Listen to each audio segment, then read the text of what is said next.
Hey guys, and welcome back to my channel. Happy Wednesday. So this week I'm actually going to do something a little different. We are going to do a how I started versus how it's going. So I'm going to take you through almost everything I've done to get to the point to where I am today, basically as fast as I possibly can. This is not going to be a super long video, but I want you to know kind of what I've gone through to kind of get to what I'm doing. So when it comes to creating content, I actually started creating videos when I was maybe about 10 or 11 years old.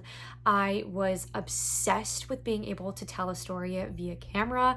I loved being able to kind of express myself in that way, whether it was me being a character and becoming a different person, or it was me behind the camera directing somebody else. As a kid, I created everything from music videos to skits, and I made my family watch them at the dinner table every single night. I will say not everything I made as a kid was pretty. I mean, some of it looked like this. I might be a little drunk. While some others looked like this. The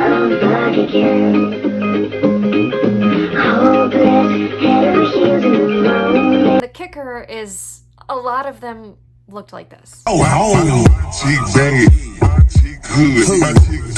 But we all start somewhere, right? I went through high school thinking I was going to be some big singer and Broadway actress. That didn't happen. I also thought at 28 years old I was going to be married, but we're still waiting on that one too. Anyways, I went to college at SUNY Oswego. I studied public relations and sports communication. Throughout college, I interned with the SUNY Oswego athletics department. I did their athletic marketing. So with them, I actually did the social media channels for the men's and women's ice hockey pages, which was one of the most fun jobs as a college student I could ever have. You know, I was able to post live stories. I was able to interview players. I was able to do so many cool things. And, you know, working in a fast-paced environment like ice hockey was just so exciting. After college, like everyone ever, I did the Disney College program down here at Walt Disney World. I worked at Festival of the Lion King and Finding Nemo the Musical. And then during my time there, I do actually remember talking to the proprietor of Dinoland USA. And I remember sitting in her office and I was crying, like sobbing, saying, one day I want to work for Disney Parks Social. I have to work for Disney Parks Social, but I do not think that they're ever going to accept me. I don't have the experience that I think that they'd be looking for. And I remember sitting there crying and being like, oh my God, like that's a dream that I have that I'll never be able to get to. Flash forward a couple years later, I mean, I look back and I laugh at that moment. But at the time, I was like, oh my gosh, like what do I do next? Like I have to advance professionally, right? So I self-terminated my college program. I went home to Albany, New York for a marketing career that I had with this agency that promised me this big salary and promised me everything and anything under the sun. I got there on my first day and it was not a real company, which was the most humbling experience I've ever had, and also taught me not to trust LinkedIn job postings 100% of the time. I felt like my life was falling so flat when I was back at home in New York. So I looked for every opportunity to come back down here to Disney. The first place to hire me was the Disney Reservation Center, and I worked there for a couple of years. During my time at the Reservation Center, I learned everything and anything there was to know about Disney. I mean, I worked in Disney parks sales, so I sold vacations and I planned vacations with travel agents. And then I moved on over to Disney Plus, where I worked on troubleshooting and technical issues with Disney Plus. So I was the person on the phone saying, have you tried unplugging it and plugging it back in again? And then I also moved over to Shop Disney, where I worked in customer servicing as well. So that was a super interesting time too. I will say the Disney Reservation Center was a great career to have, to learn everything and anything there was to know about the company. There was quite literally never a dull day. I was always busy. There was always something to do. And the team that I had there was really incredible. So I'm very thankful for the experience that I had with them, but it led me to the next experience. So during COVID, everybody downloaded TikTok and the theme parks were closed. So I decided to start picking up content creation again. And I wanted to make content on things to do in the Orlando area that did not involve a theme park. At the time, the theme parks were closed, so that was something that I thought would be cool to showcase how many awesome other things that there are available in the Orlando area to do. So I started creating content on restaurants and coffee shops and hotels and springs and basically everything and anything there was to do in the area.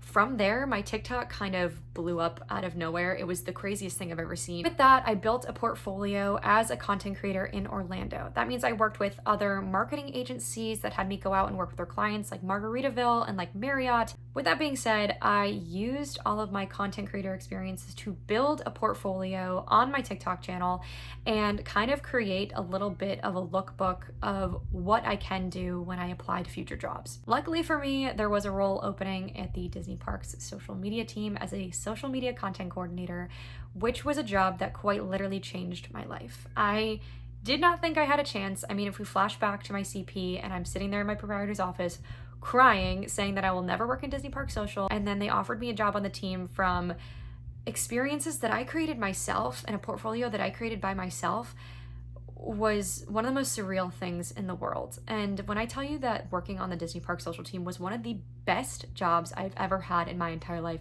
I absolutely mean that with my full heart. When I say that team is full of some of the most talented and passionate group of people that I've ever met in my life, they are so incredible at what they do, and they have so much work ethic, and they have so much inspiration within the team themselves. It was honestly such a refreshing and incredible environment to work in that I would definitely go back one day. I got to work on so many incredible projects with that team, like the inaugural sailings of the Disney Wish. I got to work on the 50th anniversary activations. I got to work on Cosmic Rewind. I got to work on Tron. So many things that I never thought that I would have the experience working with. And I'm so unbelievably thankful with the time that I've had with that team. They are incredible, and I love the work that they do. I keep up with everything they post on Disney Parks, and I'm so proud of the work that they continue to do. They are such an amazing group of people, and I wish them absolutely nothing but the best, and maybe one day I'll join them again. I actually left Disney in March of last year. I went to go work for a marketing agency here in Orlando, Florida. They offered me a really great salary, so I decided to take that up.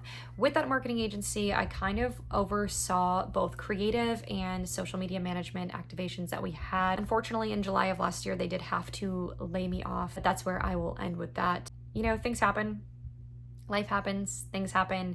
It sucked, but it's something that you kind of have to learn to grow from. In that same week that I learned that I was getting laid off, I built Longton Creative. I had already had the LLC maybe a year before, but I never had done anything with it. I kind of tabled it just because I was so focused on Disney parks.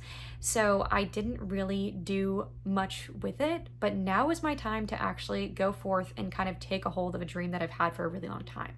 So in that week, I worked on my brand kit. So I made sure everything looked cohesive. I worked on a new logo. I worked on a website. I worked on a portfolio. I put things together for myself. And by that Friday, I launched Longton Creative. When I say I did not have a single client for at least 2 months, I mean it. It was so terrible. I really thought about giving up a lot of the times just because I was like, oh my God, what have I done? I literally am just sitting here making no money. But I mean, out of nowhere, I just started getting clients. A lot of them were partners that I've had before with social media activations on my own personal page as an influencer. And then a lot of them were people that had actually just found me on social media. So I worked with Sunny's Barbecue. I worked with the Lake Nona Wave Hotel. I've worked with JoJo's Shake Bar, L&J Plant Nursery. I had a mental health specialist. I've had coffee shops. I've had a lot of different types of clients so far with Longton Creative that I'm super thankful for. And I'm really excited for where it's taking me so far. Now with that too, I am still working as a creator. So I have worked on other social activations for my personal page, including working with Subway on a paid campaign, which was really awesome. And then I also worked with Virgin Voyages, and I have some coming up with Margaritaville and some other really exciting opportunities. One of my biggest tips is do not think of other creators as your competition. They should be your partners.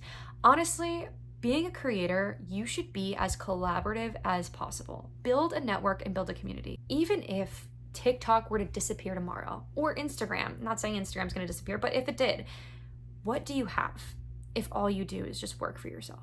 What do you have if all you did was see everybody else's competition and not build a community around yourself? It is honestly one of my biggest recommendations is to network and become a part of a community before anything else when you want to become a creator, just because having that community behind you and having those people support you is just something that you can't get rid of. So that is my story, and I do really appreciate you for being a part of it with me and supporting me along the way.